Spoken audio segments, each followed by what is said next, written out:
culto, o pessoal do batismo me procura de novo, que eu estou com um livrinho para entregar para vocês, tá bom?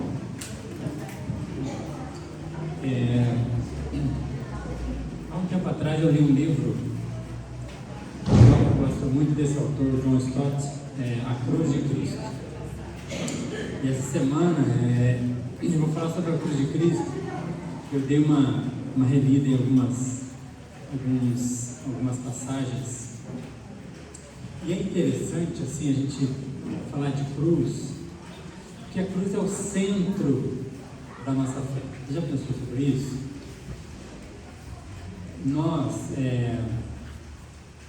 temos na cruz a nossa pregação, né? Paulo fala em que ele pregava Cristo crucificado. Martin Lloyd-Jones é um outro escritor, ele fala que o coração da fé evangélica o verdadeiro significado da fé cristã. Está no verdadeiro significado da fé cristã. E nós temos, eu acho que ela colocou essa pintura aí. Essa pintura é de um homem chamado, deixa eu ver o nome aí, vamos esquecer, Holman Hunt.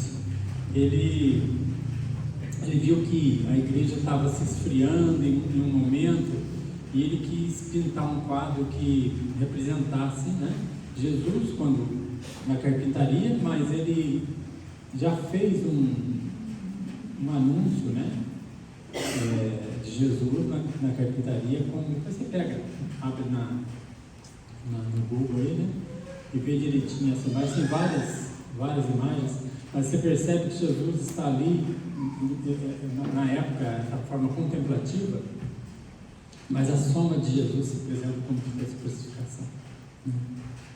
E é interessante que lá no fundo da mão direita tem umas ferramentas que parecem um cravo. Ali não dá para você ver o detalhe. E a palavra da cruz, Paulo fala, a palavra da cruz é loucura, né, para os que se perdem, mas para nós que somos salvos é o poder de Deus, né? Ele fala sobre isso. É escândalo para os judeus e loucura para os gentios. Tudo isso Paulo fala. E Paulo, quando ele pregou sobre a cruz, sobre Jesus crucificado e tudo, ele tem um discurso de frente do rei Agripa, e Festo fala assim: Paulo, as muitas letras estão se tornando louco, né? Fazendo delirar, né? Quando você começa a falar de cruz, e para nós é a nossa mensagem central, as pessoas realmente se escandalizam com isso, porque geralmente os deuses criados, né, para as pessoas são vitoriosos, né? Essa é a visão, um Deus que derrota todo mundo, que ganha sobre tudo. Então, você pregar sobre um Cristo crucificado é mesmo um escândalo. As pessoas, elas têm uma barreira com relação a isso. Lá na Índia, quando os Dalits são a casta mais baixa que tem na Índia, eles pediram para as religiões que eram oficiais, várias religiões, budismo, hinduísmo, islamismo, cristianismo, eles pediram que se reunissem com eles, e a pergunta deles foi: qual Deus, né, de vocês nós devemos adorar? E aí a gente sabe que tem milhares e milhares de deuses, né? E as pessoas ficaram, os líderes religiosos ficaram meio sem resposta para eles. E aí foi apresentado para eles um Deus que morreu na cruz. E aí eles olharam e falaram assim: é esse Deus que entende o nosso sofrimento, né? Porque eles são realmente desprezados na Índia. E aí eles vendo um Deus que se fez carne, que habitou entre nós, que veio com o objetivo, né? Toda a vida de Jesus, o caminho dele culminava na cruz, né? E essa é a nossa mensagem. E nós vamos ler o texto de Marcos, capítulo 15, de 16 ao 32.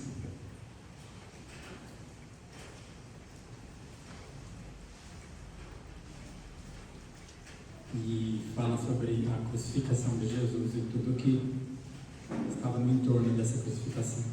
Pai querido, quero agradecer ao Senhor por essa manhã, continuando, Deus, clamando pelo povo do Sul, que o Senhor possa cuidar nesse momento em que a gente vai entrar no inverno, que o Senhor possa estar cuidando daquele povo tão sofrido nesse momento, em que essa tragédia abateu sobre a vida deles, que o Senhor possa continuar usando as igrejas do Senhor naquele lugar para acolher, para cuidar e para pegar a mensagem, Deus, a nossa mensagem, que é a mensagem da cruz.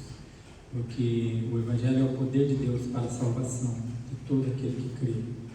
Então que o Senhor possa usar a igreja como instrumento naquele lugar. E essa chuva que está para nós aqui, Deus, que possa amenizar naquele lugar. Que eles possam ter um refrigério, que eles possam iniciar uma restauração do lar, da casa, mas principalmente, Deus, que o Senhor se faça presente no coração daquelas pessoas. Nós sabemos que toda tragédia, todo sofrimento, o Senhor entende muito mais do que qualquer um. O Senhor sofreu por nós. E pelas suas pisaduras nós somos sarados, assim diz a tua palavra. Obrigado por esse tempo, por essa manhã. Que o Senhor use a tua palavra para mexer com o nosso coração, nossa mente, para que a gente saia daqui transformados pelo Senhor. Em nome de Jesus. Amém. Marcos 15, 16 a 32 diz assim: Então os soldados o levaram para dentro do palácio, que é o pretório. Reuniram todo o destacamento e vestiram-no de púrpura e, tecendo uma coroa de espinho, colocaram na cabeça. E saudavam, dizendo: Salve o Rei dos Judeus!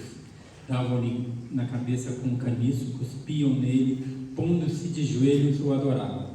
Depois de o terem escarnecido, despiram-lhe a púrpura e o vestiram com suas próprias vestes. Então conduziram Jesus para fora com o fim de crucificar. E obrigaram Simão Cirineu, que passava vindo do campo, pai de Alexandre e de Rufo, a carregar-lhe a cruz. E levaram Jesus para o Gólgota, que quer dizer lugar da caveira, e deram-lhe de beber vinho com mirra, e ele, porém, não tomou. Então o crucificaram e repartiram entre si as vestes dele, lançando-lhe sorte para ver o que levariam cada um. Era a hora terceira quando o crucificaram, e por cima estava a epígrafe, a acusação: Rei dos Judeus. Com ele crucificaram 2 ladrões, um à direita e o outro à esquerda, e cumpriu-se a escritura que diz: com os malfeitores foi contado. Os que iam passando blasfemavam dele, meneando a cabeça, dizendo: Ah, tu que destrói o santuário, e em 3 dias o reedificarás, salva-te a ti mesmo, descendo da cruz. De igual modo, os principais sacerdotes com os escribas, escarnecendo entre si, diziam: Salvou os outros e a si mesmo não pode salvar-se? Desça agora da cruz Cristo, o Rei de Israel, para que vejamos e creiamos. Também os que com ele foram crucificados o escutavam. Esse é um contexto, né, dessa história que, para nós, a gente olhando assim, e é tão comum, né, a gente ver essa história e reler essa história, que vai ficando de uma forma tão comum que a gente para de pensar no sentido que tem profundo nesse momento da história, né? Esse momento da história é crucial para nós. Ele parte do princípio de que toda a nossa fé está baseada nesse momento. A nossa salvação está baseada nesse momento. Não sei se vocês sabem que uma igreja nos Estados Unidos, eu não vou falar a denominação, que eles proibiram a igreja de falar sobre crucificação e sobre ressurreição. Eles proibiram que esses 2 assuntos fossem falados na igreja, porque eles falam que quando chega um visitante, isso constrange as pessoas. Então a pregação que eu estou fazendo hoje aqui, ela deveria ser eliminada, né, da igreja. E no contexto que a gente está vendo de Marcos, fala que Jesus é o rei, e na cruz está escrito o Rei dos Judeus, né? até os sacerdotes falam, não ponha isso, e Pilatos fala, coloque o rei dos judeus. Essa é a acusação que foi feita contra ele, para que ele fosse morto pelos principais sacerdotes, né? Então a gente, caminhando, vê que Judas entregou Jesus aos sacerdotes, né, para ser julgado. Os sacerdotes entregaram a Pilatos para que ele fosse condenado à morte. Pilatos entregou aos soldados que o crucificaram, né, que agora a gente está vendo essa questão. E assim, nesse texto a gente percebe algumas coisas, né? A primeira coisa é o escarnecimento, né, do Rei dos Reis. Lembre-se, ele é o Rei dos Reis e o Senhor dos Senhores. Você pode imaginar isso? O Deus que se fez carne se submeter a esse tipo de situação, né? Porque apesar de a gente saber todo o contexto de drama que houve com relação à morte de Jesus, a vida dele fez com que ele caminhasse para esse momento, né? Então, a gente percebe os soldados, né? Então, fala assim, então os soldados levaram para dentro do palácio, que é o pretório, e reuniram todo o destacamento. E é interessante essa questão da crueldade, né? Os outros dois crucificados, um à direita e outro à esquerda, não se mostra tanto essa questão, mas Jesus, né? Eles vestiram de púrpura, né, descendo como se ele é rei, né, e faz uma coroa de espinho e coloca na cabeça. Você imagina o sofrimento, né? Saudade de salve rei dos judeus, né? Tudo isso é aquela questão do escarnecimento, né, do desprezo pela pessoa que estava ali e falta de conhecimento de quem eles estavam afrontando nesse momento, né? E a gente fica pensando que ser cristão, né? Jesus quando fala assim, aquele que quiser vir após mim, toma a sua cruz, faz parte da nossa vida esse tipo de situação. Se nós pregarmos o Evangelho como devemos pregar, nós podemos passar por muitas situações dessas, né? E até que ponto a gente tem coragem? A gente percebe que até aqui nesse momento, Jesus ficou sozinho. As pessoas que estavam ali olhando para Jesus meio de longe, elas não tinham coragem de falar que era discípulo dele, tinham medo de falar que era discípulo dele. E Jesus fala que no mundo a gente teria aflições, né? Então, ser discípulo de Jesus é entender que esse tipo de situação pode acontecer com a gente. Quantas pessoas, mártires cristãos, não sofreram muitas coisas por causa do amor a Cristo? Contudo, não negaram, né? Não negaram o Senhor. E na nossa vida, assim, a gente às vezes, para livrar do problema, a gente evita falar, né? A gente evita falar que é cristão, porque ser cristão cada vez mais vai se tornar complicado para nós. Você imagina agora para os nossos filhos. Você já imaginou o mundo dos nossos filhos? Quando eu me converti, muito tempo atrás, tinha coisa que está acontecendo hoje que eu achava impossível de acontecer. Coisas que nós estamos tendo que engolir como certas que nunca a gente ia admitir. Comportamento de pessoas tão abusivos que a gente não imaginava que a gente ia passar por isso. E nós estamos passando por uma situação muito complicada, porque para falar de Cristo é ser tido como intolerante, como odioso. Falar a verdade hoje é complicado, né? E falar da cruz se torna também um escândalo para as pessoas, né? Mas é essencial que a gente fale sobre isso. E eles falam assim, saudaram, dizendo, salva o rei dos judeus, e davam ali na cabeça com caniço e cuspiam nele. Uma das coisas extremamente ofensivas é uma pessoa cuspir na gente, né?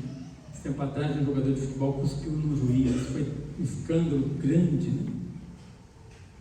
E é tão triste, é um desrespeito tão grande.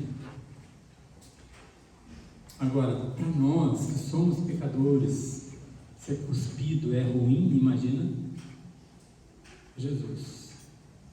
Imagina Jesus.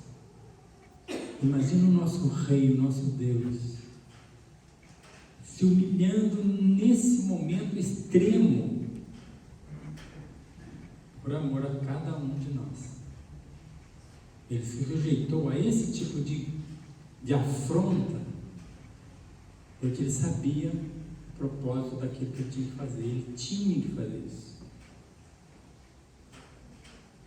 A gente nem consegue imaginar, porque isso é algo impossível, dele desistir no meio do caminho, né? Que seria de cada um de nós. Hoje as pessoas afrontam e continuam afrontando a Deus. Quando se rejeita a Cristo, se afronta a Deus. E aí eles vêm, né? Davam na cabeça com caniço, cuspiam nele, pondo-se de joelho, adoravam. Olha aqui, coisa terrível, né? Uma falsa adoração, né? Aqui já não era nem mais olhar Jesus como rei, né? Uma falsa adoração, da afirmação de Jesus como Messias, como Deus. Depois de o terem escarnecido, despiram-lhe da roupa, vestido com as suas próprias vestes, então conduziram Jesus para fora, com o fim de crucificarem, né? Então, ele foi escarnecido pelos soldados, ele foi escarnecido pela multidão. Veja o versículo 29 e 30, ele fala assim: os que iam passando blasfemavam dele, meneando a cabeça, dizendo: tu que destrói o santuário e em 3 dias o reedificas, né? Lembra esse aí que ele falou lá atrás, aí em João, ele fala assim: destrua esse santuário, em 3 dias eu reconstruirei. Ele está falando da ressurreição. Até agora eles não tinham essa noção, mas eles vêm e jogam isso ali, né? Essa multidão que em determinado momento olhava para Jesus com admiração, ele é o Messias, e agora estava aqui afrontando e desprezando. Eles queriam o que mais que o nosso Senhor fizesse, né? Também os sacerdotes, no versículo 31 e 32, fala assim: de igual modo, os principais sacerdotes com escribas, escarnecendo entre si, diziam: salvou os outros e a si mesmo não pode salvar-se, né? Desce agora da cruz o Cristo, o Rei de Israel, para que vejamos e creamos, né? O que mais eles precisavam? O que mais esses homens precisavam para crer em Cristo? O que mais nós precisamos? O que mais esse mundo precisa para entender que Ele é o Senhor, o Rei dos Reis, o Senhor dos Senhores, que quando vier a próxima vez vai vir como juiz, aí não mais como o servo sofredor, mas como o juiz sobre esse mundo perdido. E graças a Deus nós cremos, amém? Graças a Deus nós cremos. Os 2 ladrões também, a gente sabe que depois um deles caiu em si e olhou para ele: Senhor, lembra de mim quando vier seu reino. Mas os 2 no final, que fala assim, também com ele, os que foram crucificados o insultavam. Então, a cruz é loucura para os que se perdem, não é? Então eles estavam olhando Jesus como derrotado. Agora ele vai morrer na cruz, agora acabou. Acabou a fé desse povo, acabou a esperança desse povo. Ele não é o Messias, ele não é o Rei dos Reis. Essa placa que está escrito aí é o Rei dos Judeus, não representa quem ele é, porque ele não é o nosso Rei. Então essa é a figura de Jesus crucificado para os que se perdem. Para os que se perdem. E ele foi levado para o Gólgota, que quer dizer o local de suplício, Calvário, né? Aqui está falando como uma dor contínua, um tormento, um martírio. Esse Gólgota ficava próximo ao portão de Damasco, em Jerusalém, né? Ali era o local em que ele foi crucificado. E ali tinha, eles fizeram uma oferta para Jesus, no versículo 23, e deram-lhe de beber vinho com mirra. Isso aí era tipo um entorpecente. A pessoa ser crucificada e eles ficarem mais tranquilos, dava-se entorpecente, a pessoa bebia, ela ficava mais lerda e eles podiam crucificar. Não haveria resistência, né? Então eles poderiam pregar Jesus na cruz sem resistência, mas ele recusa, porque ele vai consciente de tudo o que ele tinha que fazer. Ele era consciente daquilo e do propósito que estipulado pelo Pai para ele, né? Pai, se possível, passa de mim esse cálice, contudo não seja feita a minha vontade, mas a tua. E aí ele se reparte as vestes de Jesus, né? Uma das coisas que me escandalizou muito, porque sempre que eu olhava a imagem de Jesus, a imagem dele sempre cobria as partes íntimas, né? E a gente sabe que ele foi crucificado totalmente nu. Isso, quando eu fiquei sabendo, isso me entristeceu tanto, porque é uma coisa que expõe quem Jesus é para nós, né? Até pessoas que às vezes não creem em Jesus, quando ouve a história, crê na história, não no Messias, não no Deus, mas Jesus é símbolo de um inocente condenado. Inocente que foi condenado. O inocente que pregou o amor, né? Mesmo Gandhi, quando ele fala, se dirige a Jesus, ele coloca Jesus como o maior homem que já existiu. Porque a visão de Gandhi de se entregar aos seus opressores e dessa forma combater a opressão é muito baseada naquilo que ele viu e ouviu de Jesus. Ele mesmo, Gandhi, fala que se todas as escritas espirituais do mundo inteiro fossem destruídas, seu braço e Sermão do Monte bastaria. O Sermão do Monte para ele era a essência da espiritualidade. Então, quando nós olhamos para essa cena, nós cristãos, e nós que sabemos o porquê de tudo isso, como deveria ser a nossa vida cristã? Como deveria ser a nossa vida cristã? Né? E na hora terceira ele é crucificado. Foi muito rápido o julgamento, a crucificação foi bem rápido, né? E aqui tem um intervalo de um senhor, um tal de Simão Cirineu, que está no versículo 21, e obrigaram Simão Cirineu, que passava vindo do campo, pai de Alexandre e de Rufo, a carregar-lhe a cruz. Então esse homem estava vindo assim, não tinha nada da história, e aí pegaram ele e falaram: não, você vai ajudar, porque Jesus, olha, lembra-se, Jesus estava muito fraco fisicamente. Desde a última refeição que ele fez foi a ceia. A partir da ceia ele não comeu mais nada. Ele foi para o Getsemane, onde ele orou o tempo todo diante dos discípulos, e ele passou a noite em oração. Ele não estava em condições nenhuma. Depois ele foi martirizado, batido e cuspido e todas as coisas. Ele não estava nem em condição de carregar a cruz. Ele não tinha força. Eles perceberam isso e chamaram um homem, pegaram um cara ali que não tinha nada a ver com a história, né? Mas é interessante que a tarefa desse homem foi tão nobre, né? Que hoje até ele é celebrado por pessoas por aquilo que ele fez, mesmo que obrigado, né? E é interessante que a gente fala assim: mas o que aconteceu com esse homem? E a gente percebe lá em Romanos 16, 13,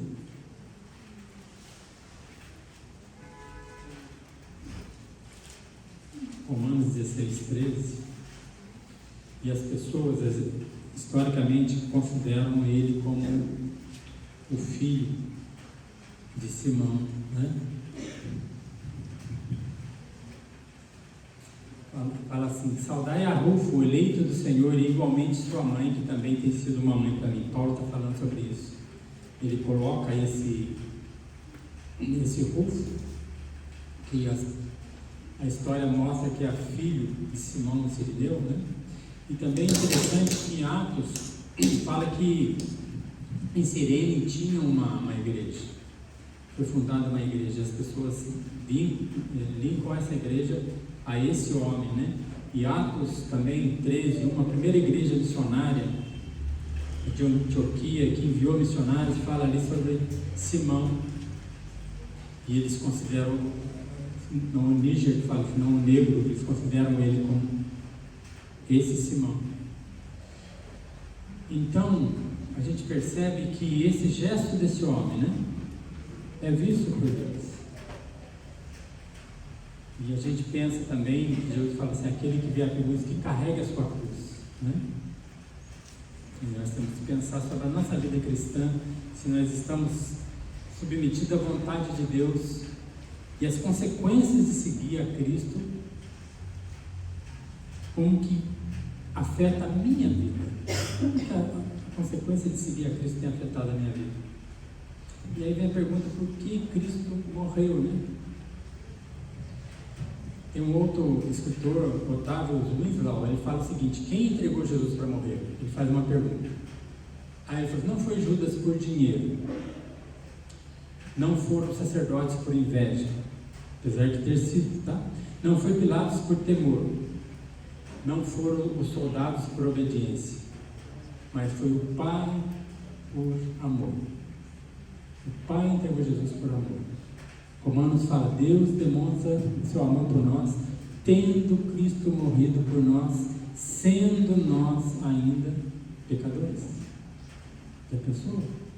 Nessa visão que a gente começa a olhar para ele. Todos eles planejaram a morte de Jesus, mas ele morreu porque ele quis. Por amor a um propósito muito maior. João 10.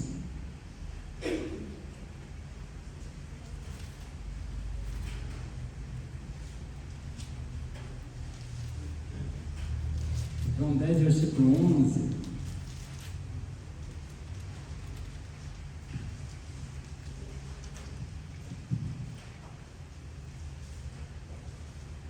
Fala assim, eu sou o bom pastor. O bom pastor dá a vida pelas ovelhas. Eu sou o bom pastor. Ele é o nosso pastor, que deu a vida por nós. Por amor de cada um de nós, que se entregou por nós. Nós não podemos esquecer isso nunca. Nunca. O 17 e 18 do mesmo texto diz assim,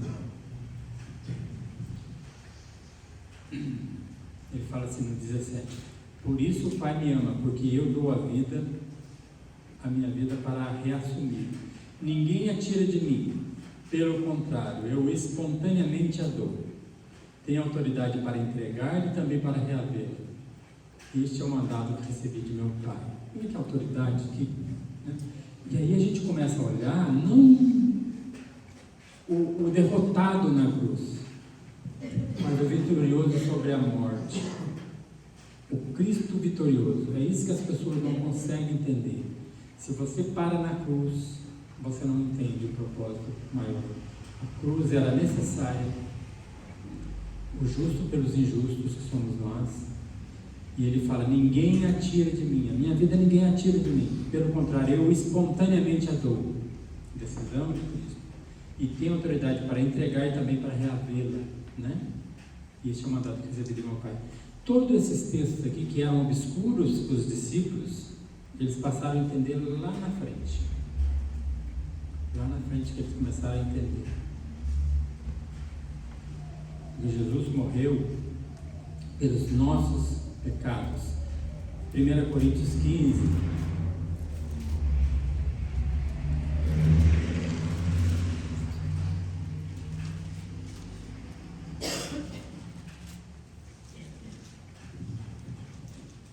Paulo está falando sobre o evangelho que ele anunciou. Ele fala assim, a partir do 1 ao 3, diz assim, irmãos, venho lembrar-vos do evangelho que vos anunciei, ao qual recebestes e o qual ainda perseverais. Por ele também sois salvos, se retiverdes a palavra tal como vou lá preguei, a menos que tenhais crido em vão. Antes de tudo, vos entreguei que também recebi, que Cristo morreu pelos nossos pecados, segundo as Escrituras. Cristo morreu pelos nossos pecados. A cruz de Cristo foi por mim e por você, pelos nossos pecados. Não tinha outra solução. E a gente tem importantes lições, né, sobre essa questão da cruz. E agora eu quero sair um pouco e falar sobre 4 palavras que a cruz faz a gente enxergar muito claramente. A primeira palavra é propiciação. Esse termo é um termo do templo, do sacrifício no templo. Propiciação, depois você vai comentar isso aí na célula, tá bom? Como tarefa. Propiciação. Tem um texto lá em Romanos 3:25. Essa primeira palavra, para que a gente possa gravar na nossa mente. Hebreus fala, sem o sangue é impossível haver remissão dos pecados. Alguém tinha que morrer. Lá no Antigo Testamento, quando alguém morria, quando sacrificavam um animal, o sangue era aspergido, no propiciatório, e aquilo fazia com que as pessoas se apropriassem do perdão de Deus. E Romanos 3:25 fala assim: a quem Deus propôs no seu sangue como propiciação, mediante a fé, para manifestar a sua justiça, por ter Deus, na sua tolerância, deixado impunes os pecados anteriormente cometidos. Quer dizer, pelo sangue de Jesus. O sangue de Jesus nos livra do pecado. O sangue que Ele derramou, o sangue propiciatório, derramou na cruz. Lá em 1 João, fala, Ele é propiciação pelos nossos pecados, e não somente pelos nossos, mas também pelos do mundo inteiro. Então, a primeira palavra propiciação, ela é um cerimonial realizado no templo. E nós nos apropriamos disso. Por isso que tem uma passagem que fala, ser propício para mim, Senhor. Cristo, porque sou um pecador. Então, o sangue de Jesus. Pegou um pregador que falou que quando Deus olha do céu, Ele enxerga todo aquele em que o sangue dele está sobre a cabeça. Como também lá em Êxodo, quando o anjo da morte passa para cumprir aquilo que Deus falou com relação aos primogênitos, o sangue no umbral da porta livrava aquelas casas da morte do seu primogênito. E todos os que creram e passaram o sangue no umbral da porta foram preservados da morte. Esse é o sentido, o sangue que Jesus derramou na cruz, pela fé, como fala em Romanos, mediante a fé, para manifestar a justiça, a morte de Cristo, a ira de Deus estava sobre Jesus, para que nós pudéssemos hoje ter vida e paz com Deus. Então, o primeiro termo é propiciação. O segundo termo é um termo comercial chamado redenção, Havia um preço a ser pago, um resgate, A libertação de um escravo. Nós éramos escravos do pecado, estávamos condenados pelo nosso pecado, mas nós fomos redimidos pela ação de Jesus. 1 Coríntios 6:20.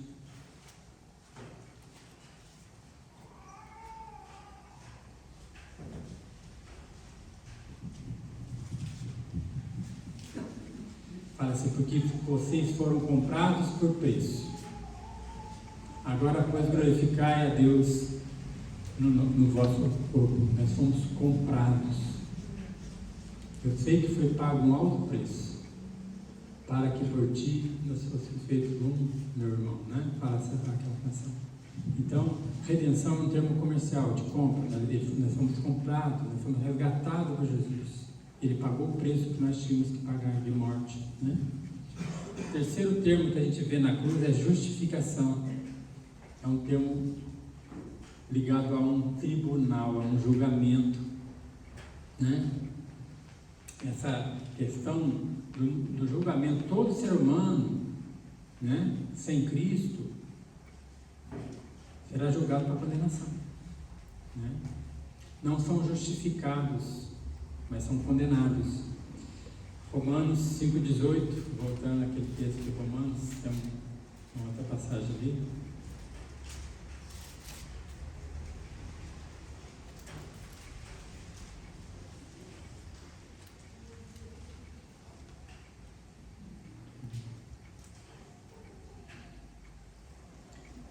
18 ao 21 nós vamos ver.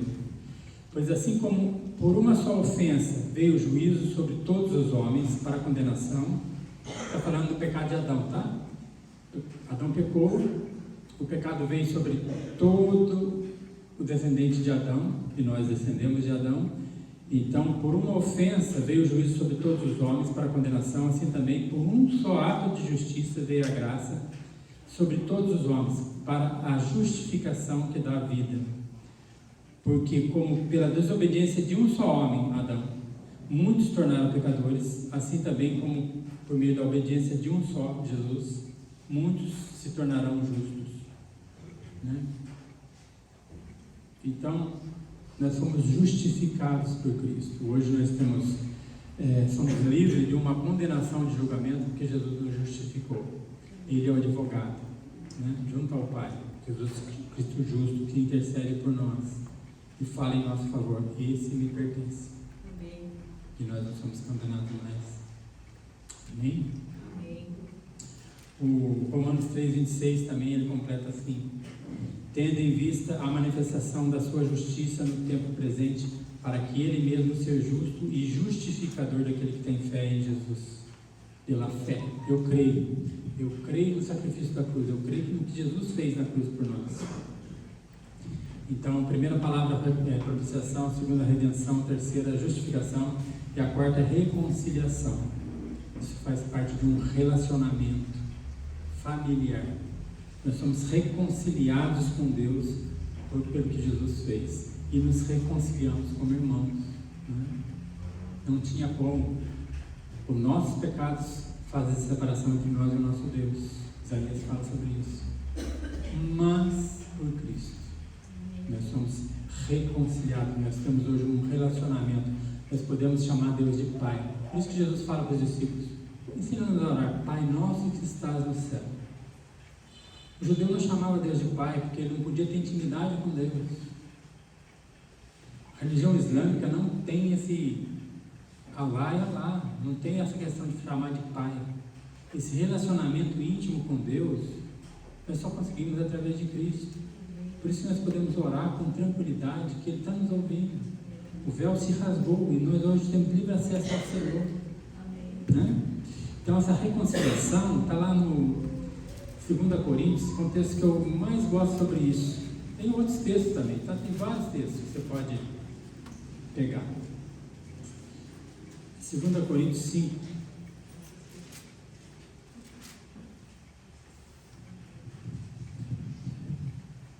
É o último texto que a gente vai ler.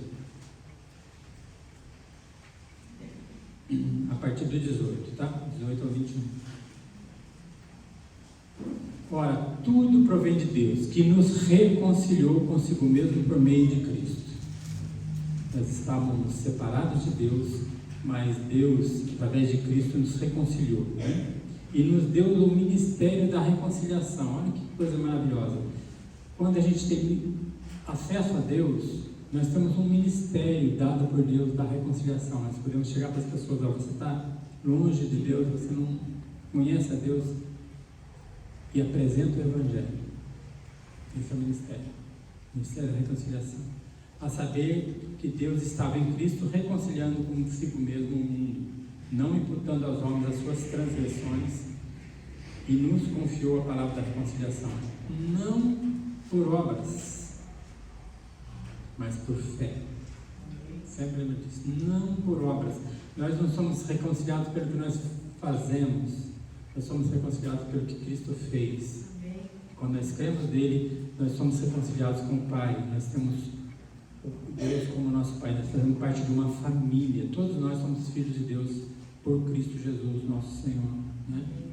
De sorte que somos embaixadores em nome de Cristo, como se Deus eventasse por nosso intermédio, em nome de Cristo, pois rogamos que vos reconcilieis com Deus, né? Então, essa é a quarta palavra, reconciliação. Tudo isso nós conseguimos na cruz, quando nós cremos no sacrifício de Cristo na cruz. O que a gente pode aprender hoje com a cruz de Cristo? Uma conclusão para nós, né? Primeiro, que a cruz revela para nós o poder de Deus. poder sobre o pecado, poder sobre a morte, né? Na ressurreição a gente vê isso, mas a cruz é o poder de Deus, a mensagem da cruz. Tem uma música que fala assim: sim, eu amo a mensagem da cruz, até morrer eu a vou proclamar, né? Até morrer eu vou proclamar. A mensagem da cruz nos redimiu, né? E deve ser proclamada em todos os cantos, para todas as pessoas. Não podemos nos envergonhar disso, porque esse mundo precisa ser reconciliado com Deus. Nessa trajetória de proclamar o Evangelho é que nós vamos passar por situações difíceis. Falo e sempre falo: se você não quer ter problema, não prega o Evangelho. Venha todo domingo, senta, assiste o culto, maravilha, vai para casa, vive a sua vida, chega lá no seu trabalho, não fala para ninguém sobre Jesus, chega na sua família, não fala, fica quietinho, viva a sua vida cristã de uma forma bem tranquila. Agora, se você quiser ter problema, né? Paulo fala para Timóteo: todo aquele que pregar o Evangelho será perseguido. Isso é básico, tá? A gente não deve se envergonhar, né? Nem nos intimidar com a rejeição que certamente nós vamos ter. Certamente, pessoas vão rejeitar. Assim como o nosso Senhor foi rejeitado, nós também seremos. Mas Deus sabe. Todo aquele que vai crer, Ele conhece os corações. E quando a gente pregar o Evangelho, é o poder de Deus para a salvação. Nós temos que crer nisso. Nós devemos amar a mensagem da cruz. Nós devemos amar essa mensagem. Mas também nós devemos amar as pessoas a qual a mensagem foi mandada. Um segredo sobre o evangelismo: você pode pregar o evangelho sem amor nenhum para as pessoas, tá? Lembra de Jonas? Jonas foi mandado para pregar para Nínive. Ele odiava o povo de Nínive, por isso que ele fugiu. Ele queria que aquele povo de Nínive fosse para o inferno, condenado com o fogo de Deus. Então pensamos: se eu pregar, pode ser que eles se convertam, né? Pode ser que eles vão para Deus. Eu falei: não vou pregar, fugiu. Deus mandou ele de volta, porque Deus é Deus. Quando ele prega, ele percebe que as pessoas se arrependem, e isso deixa ele profundamente enfurecido, porque aquele povo merecia condenação. Merecia ou não merecia, irmãos? Nínive merecia para o inferno, todo mundo, certo? Certo ou errado? Certo. Merecia ir para o inferno, como nós também. Nós merecemos o castigo, a cruz era para mim e para você. Mas, pela graça e pela misericórdia de Deus, e a mensagem da cruz nos atingiu a ponto de hoje a gente ter, não por nosso mérito, mas por mérito de Cristo, sermos salvos, né?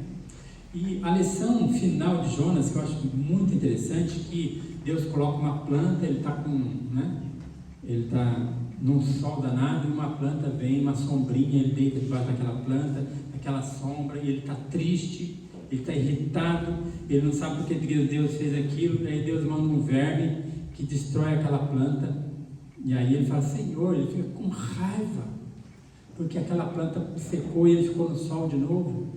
E aí ele reclama com Deus: Deus, Jonas, tem mais preocupação com essa planta, que você não fez nada para que ela existisse, mas você não tem misericórdia desse povo. Essa é a missão para Jonas. E acaba aí, a gente não sabe se Jonas fala: Senhor, é mesmo, né? Eu vou amar esse povo. Não sei. Mas independente, né? Paulo fala: pregue a tempo e fora de tempo, mas ele fala assim: pregue, não importa, pregue o Evangelho, deixa uma pessoa que está pregando o Evangelho aí e tal, uma pessoa vai ouvir o Evangelho. Mas nós, como cristãos, a primeira coisa que nós temos que ter no coração é amor pelas pessoas, amor pelas almas. Deus não fala para a gente amar os nossos inimigos? Hein? Você já desejou alguém, uma pessoa que pertence a uma outra espectro político que fosse para o inferno? É assim ou não, irmãos? A gente olha para um povo aí que está mais pro lado desse lado de cá, né? E a gente deseja para eles o quê? O castigo e a ira divina, não é? Eles precisam do Evangelho também? Não. Precisam. Ou você pode ser também daquele lado que não gosta mais desse lado de cá, né? Se você encontrar com uma pessoa dessa, você nem prega o Evangelho, não vou nem pregar. Né? O que Deus fala? Amai os vossos inimigos, fazer bem aqueles que vos perseguem. A questão do Evangelho, ela é tão transformadora na minha vida e na sua vida, que se a gente perder o sentido de que nós somos salvos pela graça, né? Quando eu falei assim sobre o povo de Nínive que merecia ir para o inferno, né? A gente fica meio assim, mas a gente sabe que merecia, mas quando a gente fala que nós merecíamos o inferno, dá um, sabe? Será que eu merecia mesmo? Eu era tão bom, né? Antes de converter, eu achava que eu era a melhor pessoa do mundo, irmão, eu achava mesmo. Eu via uma pessoa boa, eu falava, você não é melhor que eu, não. Era o meu coração, eu era bom mesmo, sabe? 99% crente, irmãos. Faltava 1% só. Mas esse 1% ia me levar direto, né? Eu estava na porta larga. Estava andando na porta larga e falei, nossa, que beleza. A porta estreita eu nem olhava para ela. Mas quando Jesus começou a tocar na minha vida, aí eu pensei, uma das coisas que eu pensei, eu sou o maior dos pecadores. Difícil a gente pensar nisso. Paulo fala assim, eu sou o maior dos pecadores. Paulo tinha mais pecado que Adolf Hitler, não. A noção de Paulo sobre a vida de pecado e a vida sem Deus, sem entender que Jesus era o Messias, o confrontava de uma forma que ele fala, eu sou devedor. Eu tenho que pregar o Evangelho. E se nós não tivermos essa noção que nós fomos salvos pela graça, somente pela graça, nós estávamos com um destino traçado e merecíamos aquele destino, mas o Senhor e a cruz do Senhor atravessou a minha caminhada de pecado. E a visão da cruz me transformou. Entender que Jesus morreu por mim, pagou pelos meus pecados na cruz, tem que ser tão central que aí eu vou olhar para as pessoas aí fora, entender que elas merecem para o inferno, mas não desejar que elas vão. Eu tenho que pregar o Evangelho. É uma obrigação minha e sua pregar o Evangelho, para que as pessoas não tenham o destino que elas merecem. Elas merecem, como eu merecia. E eu entendi que Jesus morreu e pagou pelos meus pecados. Graças a Deus por Cristo Jesus. Graças a Deus por Cristo Jesus. Graças a Deus pela cruz de Cristo. Amém? Vamos orar?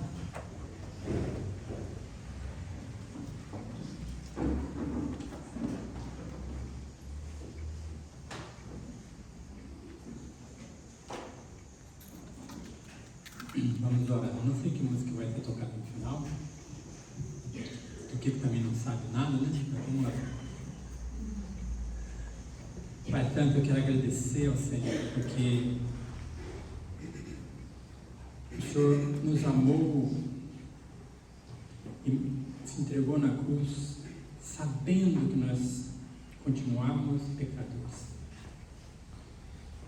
E o teu sacrifício na cruz nos dá uma esperança, porque nós cremos que na cruz o Senhor pagou pelos nossos pecados. Pecados do passado, pecados do presente, pecados que nós vamos cometer. O Senhor já pagou por eles. E por isso que pela fé nós cremos que foi mais do que suficiente.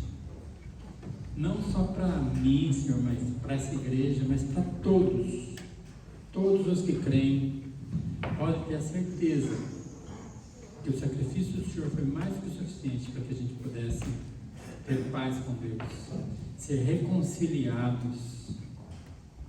E essa reconciliação custou a morte de um inocente.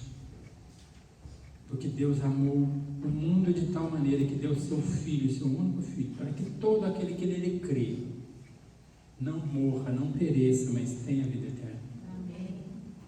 E é tão bom saber, Deus, desse sacrifício maravilhoso do Senhor, desse amor do Senhor que é incompreensível para nós, mas que a gente tenha também, Deus, amor para as pessoas desse mundo que não te conhece,